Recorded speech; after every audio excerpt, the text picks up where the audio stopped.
From Zeal to Wisdom. How Daddy Geo passed the ancient mantle to Apostle Suleman.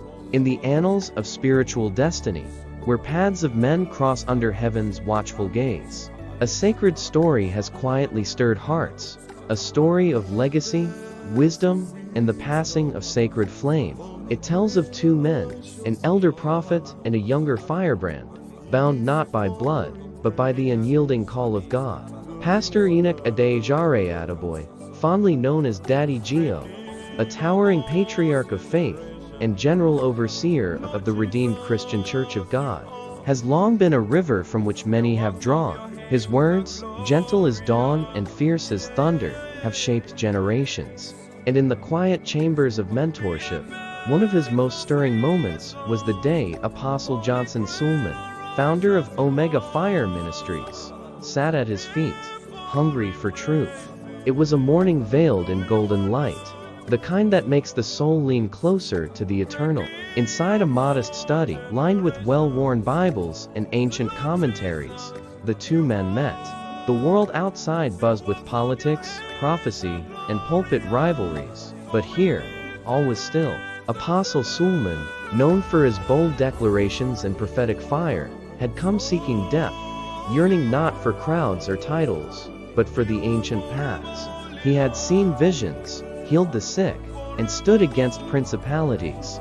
But now, he sought the wisdom of one who had walked with God through silent valleys and storms alike.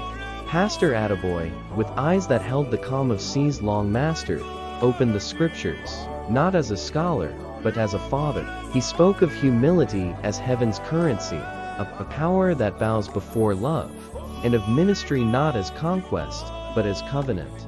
The Bible is not a book of conquest, Daddy Geo whispered. It's a love letter. Every miracle, every act of judgment, every prophecy, it points back to the heart of a father. They delved into the Psalms, tracing David's brokenness and victory. They lingered in the letters of Paul, wrestling with grace and discipline. They knelt together, their prayers rising like incense, names and nations whispered into the eternal ear. Apostle Suleman, in later messages, would recount those hours as a turning point when zeal was tempered by wisdom, and fire made holy by reverence. It wasn't merely the transfer of knowledge, but of mantle. A spiritual lineage was honored that day, one voice carrying another higher into the prophetic wind. The moment has since become a point of inspiration in Christian circles, a trending testament that no matter how brightly a torch burns, it shines clearer when lit from an ancient flame. Social media rang with awe when giants kneel together. Nations rise. Legacy isn't declared, it's imparted. This story now lives, not just in retellings, but in the hearts of young ministers who see that greatness bows to learn, and that in the kingdom of God, sons become fathers and fathers bless sons.